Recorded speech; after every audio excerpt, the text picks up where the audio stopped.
Bien, a ver, lo primero, me parece que hay gente, la indignación me parece correcta respecto de las mentiras ensayadas por el gobierno, por el Ejecutivo, y además el posterior mensaje a la nación del presidente Pedro Castillo, que claramente muestra que lo suyo no es el diálogo, no es llegar a un acuerdo, pues como le han querido vender a la Organización de Estados Americanos el señor César Landa, indigno por donde se le ve además, porque se supone que era un magistrado del Tribunal Constitucional que ponía la ley por delante, y aquí queda claro que se ha olvidado de ese tema y es un lacayo de Pedro Castillo. Esa es la verdad de la milanesa. El otro caso, desgraciadamente, pero no sorprende, es Harold Forsyth y Manuel Rodríguez Cuadros. Y aquí hay que decirlo claramente, porque parte justamente de la crisis de nuestra Cancillería de Relaciones Exteriores son estos embajadores que, digamos, por sobonería política, le quitan justamente la posibilidad a los nuevos diplomáticos de poder ejercer cargos importantes.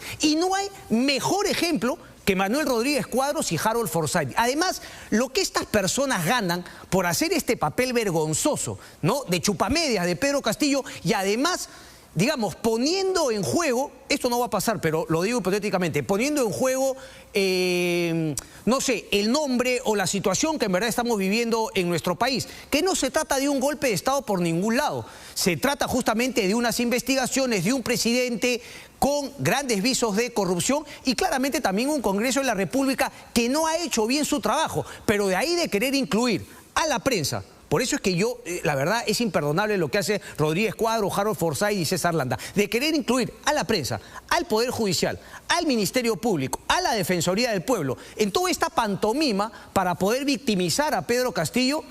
Repito, es vergonzosa, pero no sorprende de estos personajes. Quiero ir ahora a quien se supone es quien le da este empujoncito a Pedro Castillo. Tenemos que conocer, yo lo dije hace algunos programas, pero tenemos que conocer quién es Luis Almagro, el actual secretario general de la OEA. Y claro, mejor no lo digo yo, que después van a decir, no, el loquito se exalta, ¿qué va a decir sobre Luis Almagro? Así que vamos a poner a una persona que claramente tiene posiciones, si se quiere, más progresistas, es abierto, ¿no?, a visiones también más a la izquierda, más socialistas, si se quiere. Yo siempre lo leo. Hablo de Farid Kajat, docente internacionalista. ¿Y qué es lo que ha dicho él respecto de la posición de Luis Almagro? Porque tenemos que entender, va a venir una misión, pero Luis Almagro ¿es un hombre de izquierdas? ¿Es un hombre de derecha? Bueno, es un hombre que solamente está ahí por el sueldo, por la posición y seguramente por seguir contratando a personas vinculadas sentimentalmente a él en la Organización de Estados Americanos, la OEA. Es decir, es un payaso, es una persona que le hace daño al sistema de la Organización de Estados Americanos. Y repito, vamos ahora a lo que dice Farid Kajat respecto de Almagro. Almagro es una veleta que se mueve con el viento. Fue elegido como el candidato de izquierda a la Secretaría General de la OEA porque había sido el canciller de Mujica, en Uruguay. Cuando cambia la orientación de una serie de gobiernos, como en Argentina con Macri o en Brasil con Bolsonaro, se pasó a la extrema derecha. Leo, cito, entre comillas, extrema derecha es un término que usa Farid Kajat. Y como ahora hay un nuevo giro hacia la izquierda, ha vuelto a su posición inicial. Almagro no actúa por ideología, lo hace por conveniencia personal, pero de una manera tan burda que va a terminar perjudicándolo a él también. Y eso debería suceder, lo debería perjudicar a él también. Lo triste es que perjudica a la Organización de Estados Americanos y ya de por sí a esta comunidad internacional que a través de varias instituciones está cada vez más desprestigiada. Yo siempre doy el ejemplo, por ejemplo, de la Organización Mundial de la Salud en la pandemia.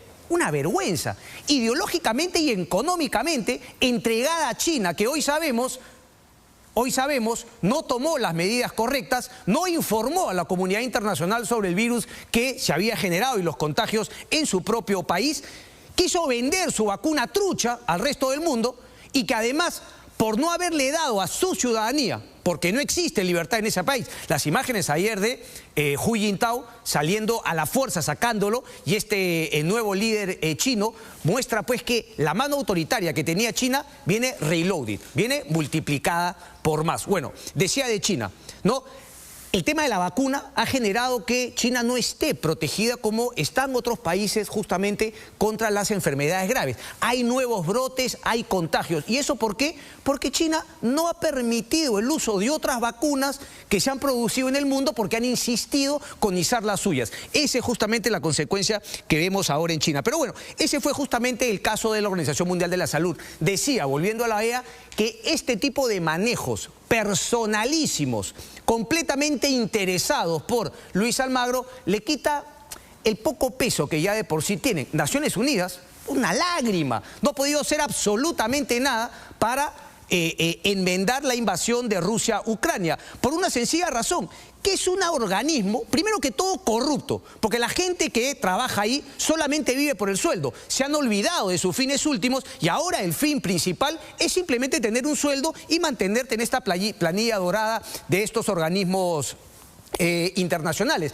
Decía que Naciones Unidas ni siquiera se ha podido reformar respecto de cómo quedó conformado el Consejo Permanente de Seguridad. 5 países ganadores de la Segunda Guerra Mundial. De la Segunda Guerra Mundial. Y todavía no se ha podido reformar. Por eso es que Rusia, cada vez que hay algo, ellos se meten a la fuerza contra algo, finalmente tienen el derecho a veto y no pasa absolutamente nada. Entonces, eso respecto de Luis Almagro. Ahora, otra cosa importante dice Farid Kajat. Dice, si es que él cree que la OEA va a resolver algo de esta situación. Y claramente cómo se ve que el señor Farid Kajat es internacionalista, es independiente y no depende, ¿no?, de un sueldo de esta comunidad internacional que le da de comer a tanta gente. Tanta diferencia con, por ejemplo, ¿quién? Diego García Sayán, que en una entrevista vergonzosa dice que gana el Perú con la misión de observadores a la organización, con la venida de la misión de observadores de los Estados, la Organización de Estados Americanos, la OEA. ¿Cómo va a ganar el Perú? Y finalmente, ¿cómo va a reconocer que esto puede ser verídico desde el punto de vista de lo que ha planteado el gobierno? O sea, Diego García Sayán insiste que aquí no hay corrupción, no hay una organización criminal enquistada en Palacio de Gobierno y todo viene con la monserga de que hay que hacer diálogo, tienen que conversar las partes políticas para ponerse de acuerdo. Tenemos efectivamente una crisis política absoluta, la representación en el Congreso es total, pero tú no puedes igualar a un gobierno corrupto con un Congreso que está conformado por 130 personas que no manejan el presupuesto, que es cierto, tienen intereses, no quieren hacer las reformas, pero tú no los puedes igualar. Eso es deshonestidad intelectual, como bien dice en una columna el día de ayer Gonzalo Segarra. Es más, dice algo muy interesante, porque cita una columna de Rodrigo Alonso Villarán, que habla de la regla de oro para el buen gobierno. Y esto me parece fundamental para gente como Diego García Sayán y todas estas. Ayer, la semana pasada, hablaba de Sinesio López. La deshonestidad intelectual a todo meter. Dice, regla de oro para el buen gobierno. Trata al otro como quieras que te traten a ti. ¿Qué significa esto en términos de buen gobierno y en términos de política? 2 dimensiones básicas. Estoy citando la columna de Alonso Villarán a mi estilo, que él me disculpe.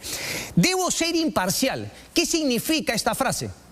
¿Qué significa esta frase? A todos los defensores, ¿no?, del gobierno de Pedro Castillo, sobre todo en aquella frase de decir, bueno, la corrupción no está tan probada, no, una vacancia podría ser un golpe de Estado. ¿Qué significa? Juzgar casos similares de manera similar. A mí esto me parece fundamental. Cuando leí esta frase decía, efectivamente, la deshonestidad intelectual que vamos viendo en estos momentos en este país es alucinante. Y ahí, obviamente, voy a la columna de Ricardo Uceda, en donde justamente a estos deshonestos intelectuales, a estas personas que no juzgan los casos similares de manera similar, llama, quizá de manera irónica, los tolerantes. Dice, en todo caso hay un predio donde habitan los tolerantes. Denuncian la corrupción fujimorista o aprista, pero la del profesor les parece de poca monta.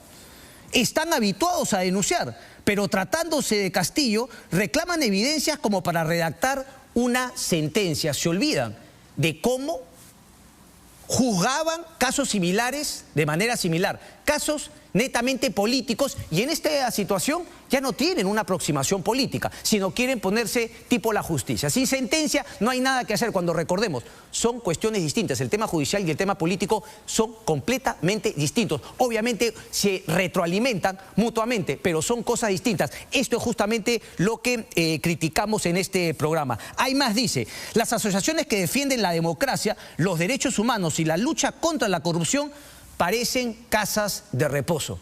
Y es cierto, lo decía también como, no, medio en verdad, medio en broma, como es el estilo de Jaime Bedoya en su columna la semana pasada en el diario El Comercio. Esa es la situación. Ahora, ¿hay algo positivo que sacar de esta pantomima que ha montado la Organización de Estados Americanos? Yo creo que sí. Y aquí entremos ya al detalle, porque repito, de lo que hay que indignarse, de lo que hay que verdaderamente sentirse molestos es de la mentira. Primero, el texto de la carta que omite toda información de las acusaciones, de los íntimos amigos del presidente Pedro Castillo y de su familia fugados, de las coimas que se han recibido, de lo que aquí ha confesado el señor Benji Espinosa y también lo ha confesado Eduardo Pachas, el abogado. Bueno, sí, debe ser una organización criminal ahí abajo, pero que todavía no toca y no hay ninguna prueba que vincule a Pedro Castillo. Por lo menos eso habrían podido poner en la carta, ¿no? Decir que efectivamente hay un presidente que está siendo investigado, que la presunción de inocencia y sobre todo el tema del artículo, pero que efectivamente han caído, hay colaboradores eficaces en el entorno más cercano del presidente. Pero eso no han dicho absolutamente ni pío. Y para proteger a Castillo y sus puestitos y sus suelditos, no han dudado en justamente tirar este manto de duda sobre cómo funcionan las cosas en nuestro país. Y regreso a lo que decía Alonso Villarán, juzgar casos similares de manera similar. Si se criticó, y con razón, que un grupo de políticos hayan ido a la OEA a pedir que venga una misión por el tema del fraude sin haber tenido ninguna prueba, que se haya activado esto con una carta mentirosa, también debería generar la misma indignación. Pero claro, eso no lo van a encontrar aquí en nuestro país. Los tolerantes, escribe Ricardo Ucea. La oportunidad, ¿no? Toda crisis genera una oportunidad. Esta crisis en las cuales ha querido ahondar el gobierno también creo yo que genera una oportunidad. Farid Cajat, lo cito una vez más, decía que más allá de lo que ha querido presentarse por parte del gobierno como un triunfo, no lo es tanto. Él dice: no parece haber margen para que la OEA decida no tramitar el pedido del gobierno, más allá de que hay una carta. Por eso nos vamos a tener que esperar hasta que termine esta misión y cuál será el informe que prepare. Ahora, repito, entendiendo cuál es la esencia de la OEA, desgraciadamente, y de muchas instituciones hoy por hoy internacionales, lo más probable es que salgan con cualquier porquería y finalmente dejan nomás que las cosas sigan sucediendo en nuestro país. Repito, no les importa ese tema. Les importa simplemente cumplen con un Estado, ¿no?, amigo, si se quiere, para los intereses, seguramente las votaciones y la tendencia que empieza a tener ideológicamente América Latina, que obviamente ahí están los países que conforman la OEA. Decía, no parece haber margen para que la OEA decida no tramitar el pedido. Hasta donde yo entiendo se hace de manera automática. Y aquí hay un tema importante. Ya cuando se envíe la misión y se elabore un informe, veremos qué dice la OEA sobre temas sustantivos. Hasta aquí no se ha pronunciado sobre nada. Y habría que recordar que un gobierno tan importante como el de Estados Unidos, aquí es donde yo quiero agarrar, radica la oportunidad de finalmente hacer algo positivo de la venida de la OEA. Dice, y habría que recordar que un gobierno tan importante como el de Estados Unidos, a través del vocero del Departamento de Estado, el énfasis lo ha puesto en que la rendición de cuentas es parte de la democracia. Es importante porque el gobierno, dice Farid Cajat, alega que el control político, es decir, la rendición de cuentas, se utiliza de forma inconstitucional. Entonces no hay un triunfo del gobierno. Tiene que prepararse la oposición en el Congreso de la República, la Defensoría del Pueblo, la ciudadanía en general, aquellas voces, ¿no?, que luchaban contra la corrupción y salían finalmente a marchar, también deberán tener una voz y decir, efectivamente, aquí está sucediendo un caso similar y no se está juzgando de manera similar con el pasado. La fiscal de la Nación va a tener un papel importante en tratar de explicar justamente cuál es el énfasis y cuáles son los que se ha descubierto, qué es lo que se ha descubierto en su investigación. Y así las cosas, lo positivo, podría ser que a nivel internacional se conozca todo lo que los peruanos conocemos acá. Las personas con dos dedos de frente, ¿no? Y obviamente los que no son deshonestos intelectual, como yo llamo, deshonestos intelectual. ¿No? Las personas que finalmente dicen, bueno, esto ya lo vimos, esta persona está siendo acusada, está siendo detenida, pasó con PPK, Alan García, bueno, desgraciadamente ya no está. Pasó con Alberto Fujimori, pasó con Alejandro Toledo, etcétera, etcétera. Y aquí tenemos muchas más pruebas de las que, por ejemplo, se encontraron con Martín Vizcarra y entramos en estas incoherencias. Lo de Sinesio López ya es una cosa de locos, ¿no? Entonces la corrupción ahora solamente importa respecto del monto, ¿no? Si eres un pájaro frutero no pasa absolutamente nada y la organización criminal deberá seguir enquistada en Palacio de Gobierno. Cuando lo que parecen no querer entender o se hacen los locos es que obviamente la corrupción también va mejorando, también va aprendiendo. Y si no hay un freno, no hay una fiscalización, la corrupción aumenta y aumenta. Entonces no entiendo qué se está esperando. Que se roben montos como los de la década de Alberto Fujimori para recién decir, ah, bueno, sí, aquí tenemos un gobierno corrupto. Esa parece que es la historia. Entonces, ahí está la posibilidad. Por eso se genera una oportunidad con la llegada de observadores de la Organización de Estados Americanos, que además va a ir en paralelo con la denuncia constitucional de la fiscal en el Congreso de la República y esta nueva, no voy a decir campaña, pero esta nueva o esta tercera vacancia que está siendo, digamos, llevada a cabo, impulsada por Eduard Málaga, y que han dicho no van a presentar hasta que tengan los 87 votos. Entonces, repito, eso va a ser interesante. Es una oportunidad si es que las cosas se hacen bien. Y no solamente para demostrarle lo que está pasando, sino quizá también para empujar a ese Congreso de la República, ¿no?, que no quiere hacer las reformas, que se quiere quedar más allá de que finalmente salga Castillo y también Dina Boluarte, de que se niega a dejar, digamos, los sueldos hasta el año 2026, cuando mucha gente efectivamente dice, bueno, si se va Pedro Castillo, se tendrá que llegar a un acuerdo para que Dina Boluarte convoque elecciones. Hay el Congreso que no quiere.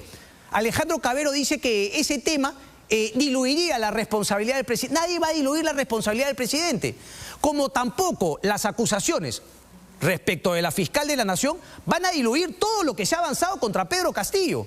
Porque, repito, si Patricia Benavides ya no fuese el día de mañana fiscal de la Nación, igual tendría que continuar la investigación y la situación, el estadio en el cual se encuentra la investigación por delitos, por organización criminal del presidente Pedro